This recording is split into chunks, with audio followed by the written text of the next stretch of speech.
जय हिंद। हिंदू सम्राट छत्रपति शिवाजी महाराज के आदर्श को मानते हुए बाबा भीमराव अंबेडकर के संविधान को सम्मान करते हुए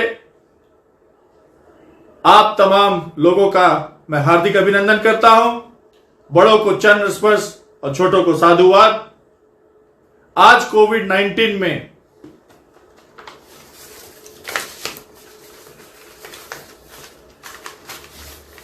अक्टूबर 31 अक्टूबर confirm case 48,268, recover 60,454, total death 555। Maharashtra का केस 6,190, रिकवर 8,241, टोटल डेथ 127। मित्रों, 551 लोग जो कोरोना की लड़ाई लड़ते लड़ते अपने प्राणों को गंवा दिए, ऐसे उन लोगों को मैं भावपूर्ण श्रद्धांजलि अर्पित करता हूं और ईश्वर से प्रार्थना करता हूं कि हे ईश्वर उनके परिवार को शक्ति प्रदान करें ताकि इस दुख की घड़ी को वो सहन कर सके और कोविड से जितने लोग भी ग्रसित हैं, ईश्वर उन सबको स्वस्थ करे ताकि वो अपने काम कार्य में लग जाए। मित्रों, आज बहुत ही ऐतिहासिक दिन है, राष्ट्रीय एकता दिवस है। सबसे पहले मैं आपको भारत के स्वतंत्रता संग्राम सेनानी सरदार वल्लभ भाई पटेल जी के जयंती पे उनको हम नमन करते हैं और उनके बारे में आपको बताते हैं। सरदार वल्लभ भाई पटेल जी का जन्म 31 अक्टूबर 1875 में गुजरात में हुआ था। प्रारंभिक शिक्षा काल में उन्होंने एक ऐसे अध्यापक के विरुद्ध आंदोलन खड़ा कर उन्हें सही मार्ग दिखाया जो अपने में व्यापारिक संस्थान के पुस्तक क्रय करने के लिए छात्रों को बाध्य करते थे। सन 1908 में विलायत की अंतरिम परीक्षा प्रथम श्रेणी में पास कर बैरिस्टर बन गए। फौजदारी वकालत में उन्होंने खूब यश और धाक जमाई।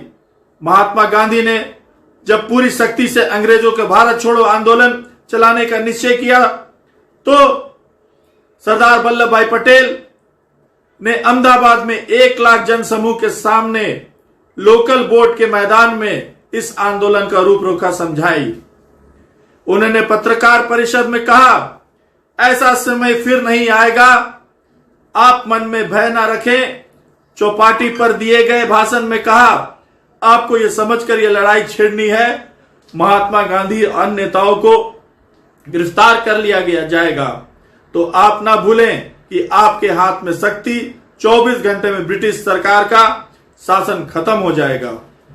सितंबर 1946 में जब नेहरू जी अस्थायी राष्ट्र सलाहकार बने तो सरदार पटेल गृह मंत्री नियुक्त किया गया।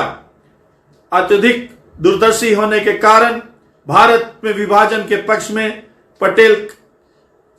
सरदार वल्लभ भाई पटेल का स्पष्ट मत था, जहरवाद फैलने से पूर्व गले में अंग ऑपरेशन कर कटवा देना चाहिए। नवंबर 1947 में संविधान के परिषद की बैठक में उन्होंने अब इस कथन को स्पष्ट किया, मैंने विभाजन को अंतिम उपाय के रूप में तब स्वीकार किया जब संपूर्ण भारत में हमारे हाथ में निकल जाने की संभावना हो गई थी। मैंने यह भी शर्त रखी कि देशी राज्य के संबंध में ब्रिटेन हस्तक्षेप नहीं करेगा। इस समस्या को हम सुलझाएंगे और निश्चय ही देशी राज्य को एकीकरण समस्या के सरदार वल्लभ भाई पटेल ने बिना खून खराबे की बड़ी खूबी हल किया। देशी राज्यों को राजकोट, जूनागढ़, वालपुर, बड़ौदा, कश्मीर, हैदराबाद को भारतीय महासंघ सम्मिलित करने में सरदार वल्लभ भाई पटेल की पेचीदिया सामना करना पड़ा। जब चीन प्रधानमंत्री चाओ इन आई ने नेहरू पत्र को लिखा कि वह तिब्बत को चीन का अंग मान में ले, तो पटेल ने नेहरू को आग्रह किया कि तिब्बत पर चीन की प्रभुत्व कतई स्वीकार, अन्यथा चीन भारत के लिए खतरनाक सिद्ध होगा। नेहरू नहीं माने। बस इसी भूल के कारण हमें चीन से पिटना पड़ा और चीन ने हमारी सीमा में 40,000 वर्ग गज भूमि कब्जा कर लिया। सरदार वल्लभ भाई पटेल ऐतिहासिक कार्यों में सोमनाथ मंदिर का पुनर्निर्माण, गांधी स्मारक निधि का स्थापना, कमला नेहरू अस्पताल की रूपरेखा आदि दे स्मरण किए जाते रहेंगे। उनके मन में गोया को भी भारत के विलय करने की इच्छा बलती थी, उसका उदाहरण भी काफी है। जब एक बार भारत युद्धपोत द्वारा मुंबई से बाहर यात्रा पर, तो गोवा के निकट पहुंचने पर उन्होंने कमांडिंग अफसरों से पूछा कि इस युद्ध तोप पर तुम्हारे कितने सैनिक हैं। जब कप्तान ने उनकी संख्या बताई तो सरदार वल्लभ भाई पटेल ने फिर पूछा, क्या वो गोवा पर अधिकार करने के लिए पर्याप्त है? सकारात्मक उत्तर मिलने पर सरदार वल्लभ भाई पटेल बोले, अच्छा चलो, जब हम यहां गोवा अधिकार कर लो। निकट ही कप्तान ने उनसे लिखित आदेश देने का विनती की। तब पटेल चौंके, फिर कुछ सोचकर बोले, ठीक है चलो, हमें वापस लौटना होगा।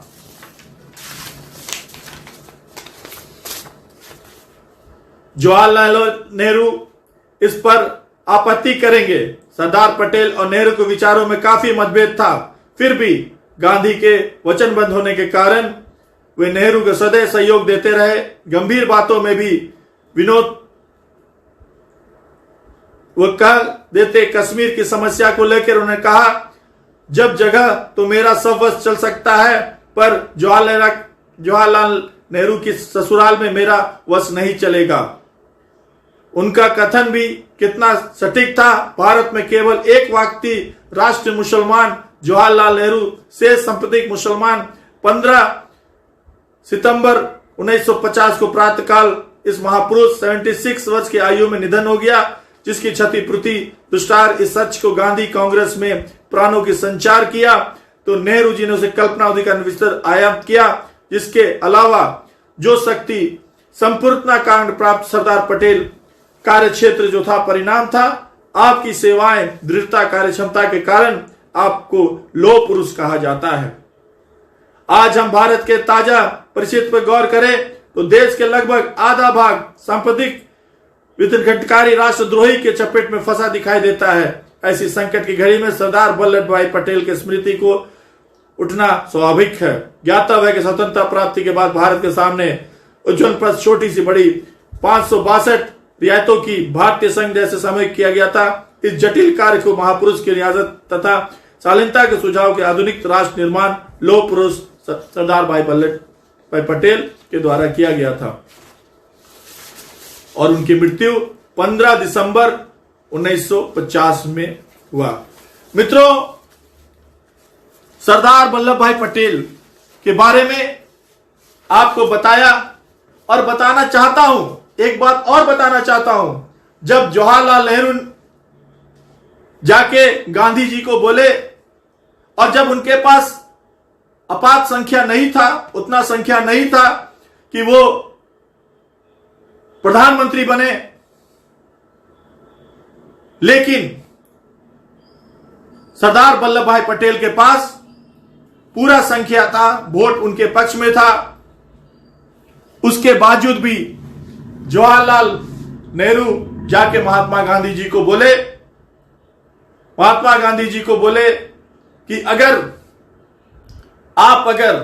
हमें प्रधानमंत्री नहीं बनाएंगे तो मैं कांग्रेस का विभाजन कर दूंगा, कांग्रेस को टुकड़ा टुकड़ा कर दूंगा। उस समय आजादी की बात हो रही थी। अंग्रेजों के चहेता बने हुए थे जवाहरलाल नेहरू, और क्यों बने हुए थे आपको अच्छी तरह मालूम है। उसके बाद जब जवाहरलाल नेहरू ये बात बोल के महात्मा गांधी जी के पास से जाते हैं तो महात्मा गांधी जी ने खबर भेजते हैं सरदार वल्लभ भाई पटेल के पास, और जब सरदार वल्लभ भाई पटेल के पास ये खबर आता है तो वो एक ही शब्द बोलते हैं कि महात्मा गांधी जी, मैं आपको मानता हूं और आपके आदर्श को मानता हूं और आपके सोच को मानता हूं। यह पद मेरे लिए महत्वपूर्ण नहीं है, आप जैसा चाहिएगा मैं वैसा काम करूंगा। और उसके ये सोच लीजिए कि सरदार वल्लभ भाई पटेल का कितना बड़ा सोच था, कितना क्या उनका विजन था। आज unity of statue of unity आज जो गुजरात में बना है वो इसलिए बना है कि सबको वो संगठित करके चलते थे, जोड़ के चलते थे, एकता का परिचय देते थे, कभी भी किसी को तोड़ने का प्रयास नहीं किए। इसीलिए वो लौह पुरुष सरदार वल्लभ भाई पटेल जी को आज हम लोग याद करते हैं। और आज याद करते हुए आप लोगों को भी आज मैं शपथ लेने के लिए कहूंगा और आप लोग मेरे साथ शपथ लेने का भी काम करेंगे। मैं विशाल भगत, मैं सत्यनिष्ठा से शपथ लेता हूं कि मैं राष्ट्र की एकता, अखंडता और सुरक्षा के बनाए रखने के लिए स्वयं को समर्पित करूंगा और अपने देशवासियों के बीच ये संदेश फैलाने का भी भरसक प्रयत्न करूंगा। मैं ये भी शपथ अपने देश की एकता के भावना में ले रहा हूं जिसे सरदार वल्लभ भाई पटेल ने दूरदर्शिता के कार्यों के द्वारा संभव बनाया जा सका। मैं अपने देश की अंतिम सुरक्षा की सुनिश्चित करने के लिए अपना योगदान करने का भी सत्यनिष्ठा से संकल्प करता हूं। मित्रों,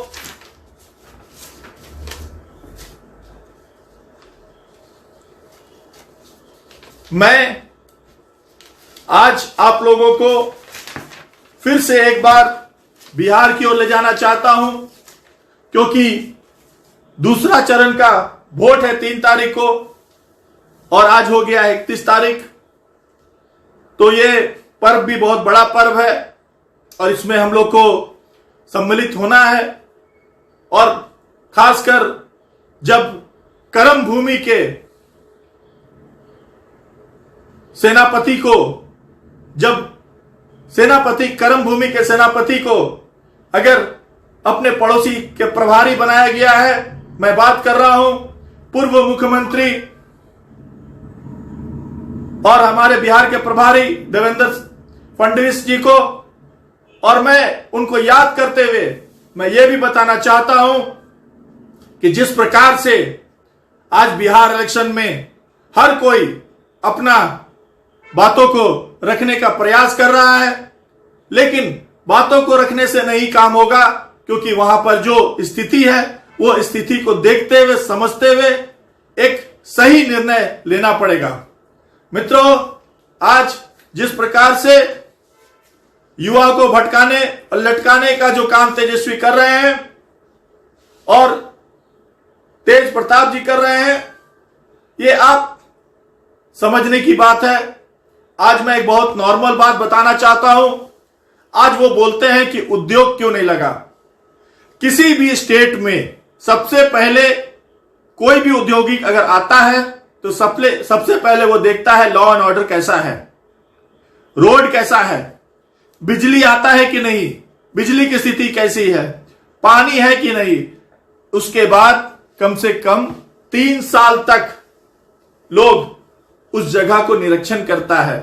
कोई भी इन्वेस्टर, क्या आप ऐसा जगह में पैसा लगाना पसंद करेंगे जहां पर जंगल राज है, जहां पर उग्रवादी है, जहां पर भ्रष्टाचार है, जहां पर अपहरण होता है, जहां पर रंगदारी होता है, जहां पर ठेकेदारी में हर बात में सबका रेट है?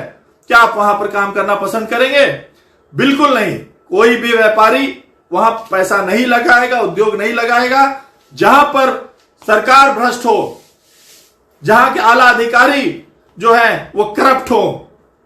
इसलिए सबसे पहले आज हमारे देश में और राज्य की बात कर रहा हूं, राज्य के इन्वेस्टर बॉम्बे में भी इन्वेस्टर है, बेंगलोर में भी इन्वेस्टर है, हर जगह इन्वेस्टर है। लेकिन वो लोग पूंजी तभी लगाते हैं जब वहां का राज्य जो है वो सुरक्षित है।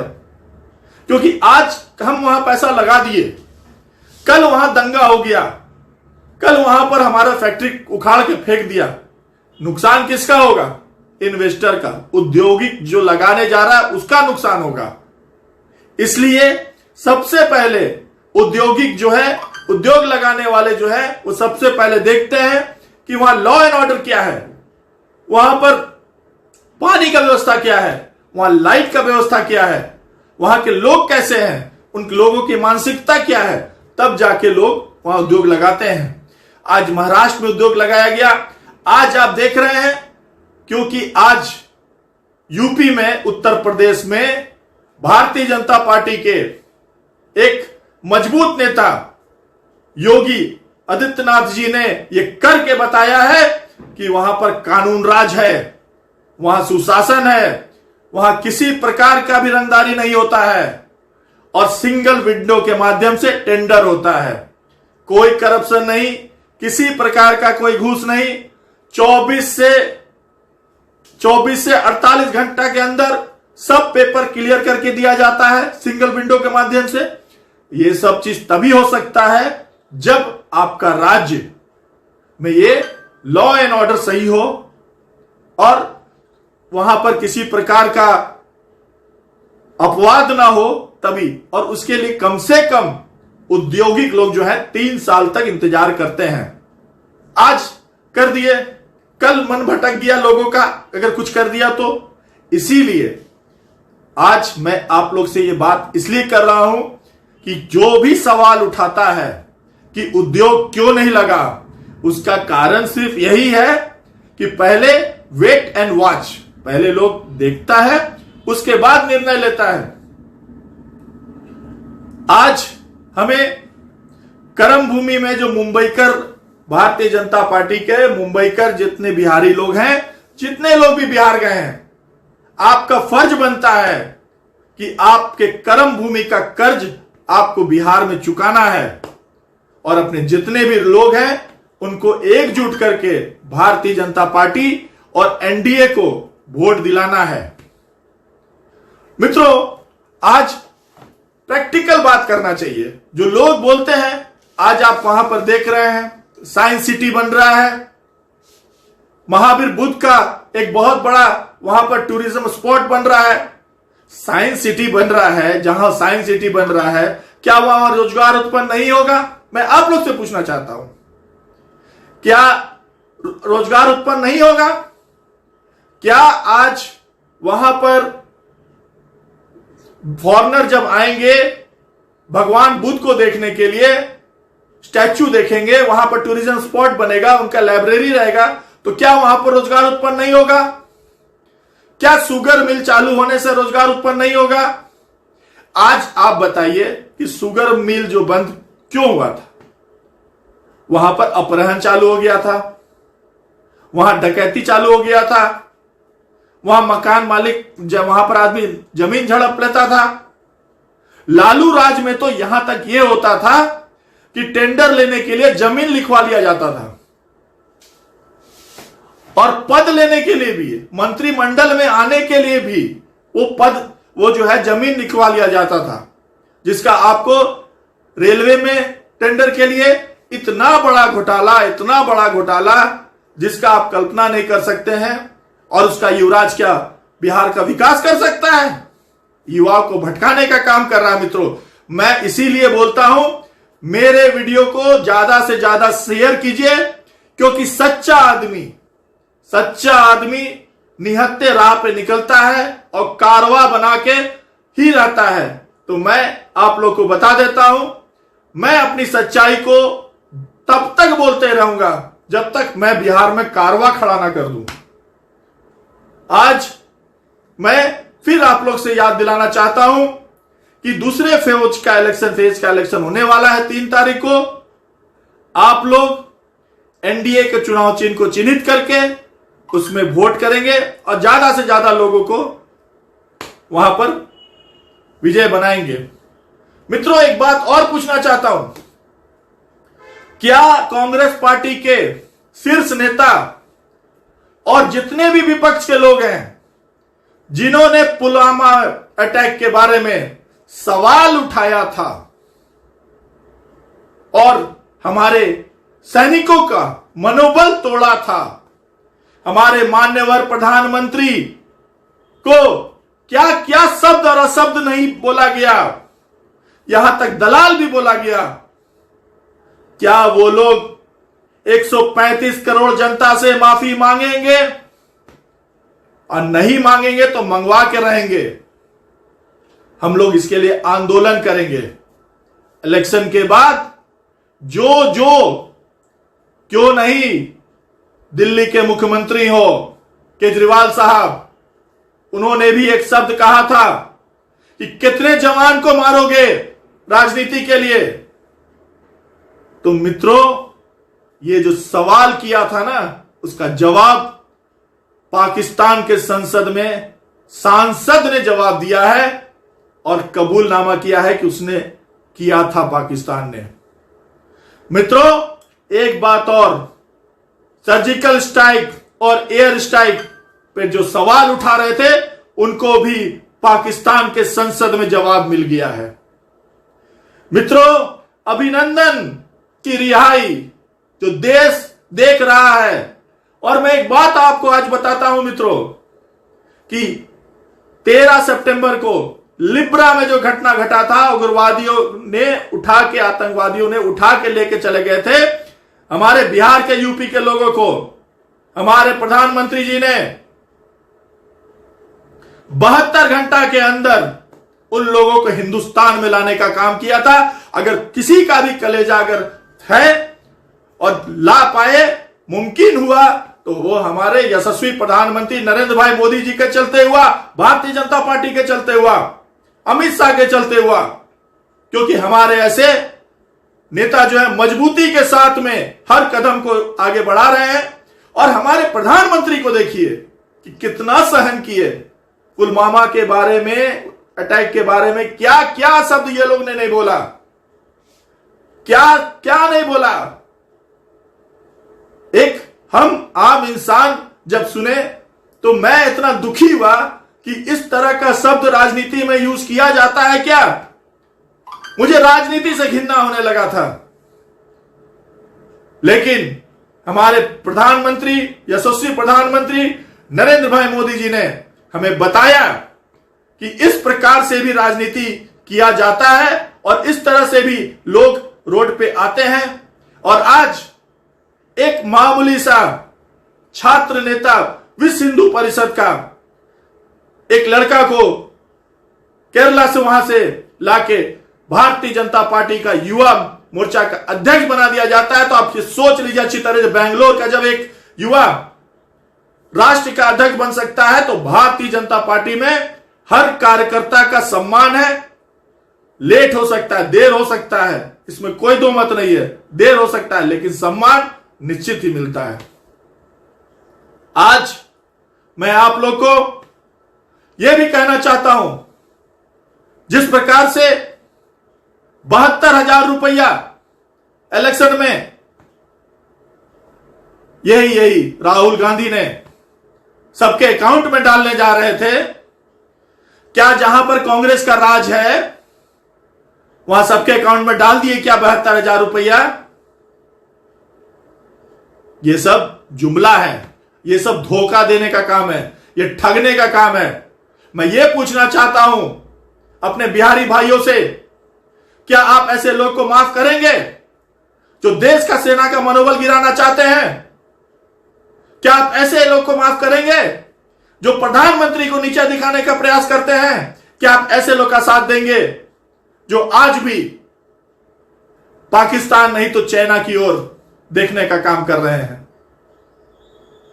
क्या आप ऐसे लोग के साथ काम करेंगे जो अपने जगह को बेचने का काम कर रहे हैं? मित्रों, आज ये इतिहास गवाह है कि आप लोग जाग जाएं, नहीं तो आपने देखा है कि किस प्रकार से लालू का जंगल राज था और क्या विकास हुआ था। आज हमारे प्रधानमंत्री जी का, यशस्वी प्रधान जी के बारे में, नरेंद्र भाई मोदी जी के बारे में पूरे विश्व में एक बहुत बड़ा स्ट्रांग डिसीजन मेकर के नाम से जाना जाता है। आज तो आपने कल देखा होगा कि पाकिस्तान के संसद में भी मोदी मोदी का नारा लग रहा था। यह हमारे एक मजबूत कार्यकर्ता और सेवक का ये बहुत बड़ा भूमिका है। और हमारे मोदी जी क्या किए, अपने परिवार के लिए कुछ बैंक बैलेंस बना लिए। अपने परिवार के प्रहलाद मोदी जी को, चाहे उनके जो भाई हैं, क्या उन लोगों के लिए पूरा बिल्डिंग खड़ा कर दिए, कोई चीज एम्पायर खड़ा कर लिए? नहीं मित्रों, नहीं। वो अपने पूरे शरीर का एक एक कण, एक एक समय राष्ट्र को समर्पित कर चुके हैं। वो राष्ट्र के लिए जीते हैं और राष्ट्र के लिए ही सांस लेते हैं मित्रों। आज जो भी उनके ऊपर सवाल उठाता है उसको सोच समझ के उठाना चाहिए, क्योंकि हमारे ऐसे प्रधानमंत्री, यशस्वी प्रधानमंत्री नरेंद्र भाई मोदी जी मिले हैं कि ऐसे ईमानदार जिन्होंने सबसे पहले आके वीआईपी कल्चर को समाप्त कर दिया।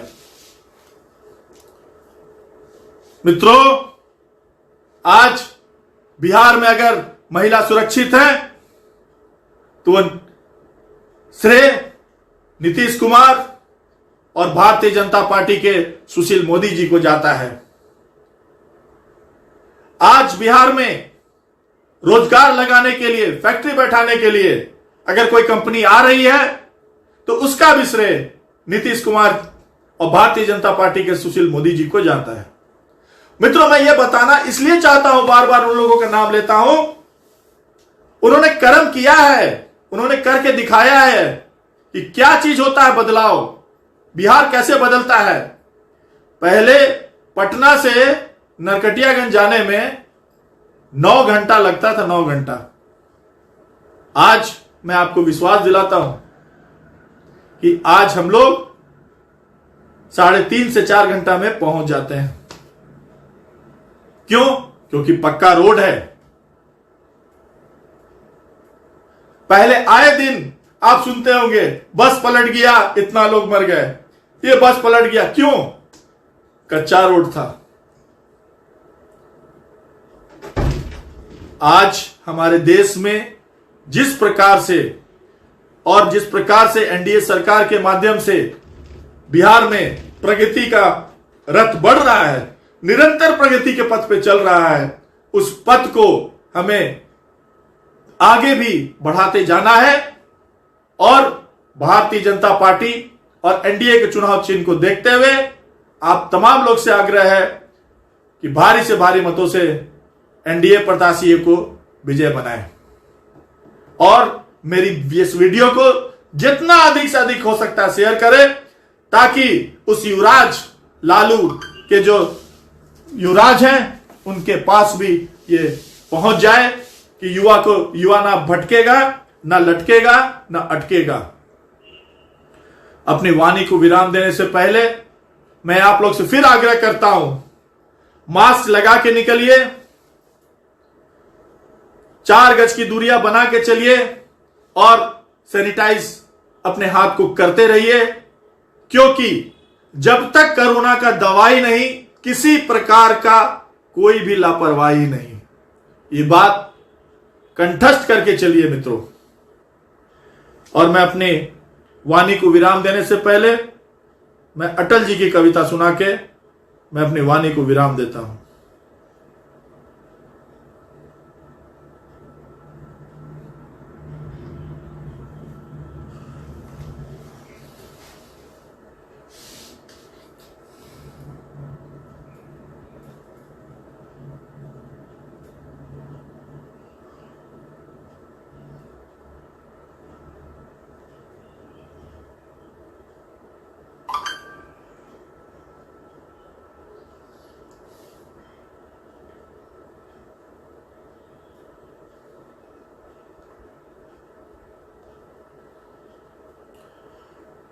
मित्रों, आज अटल बिहारी वाजपेयी जी का पहचान कविता मैं सुनाता हूं।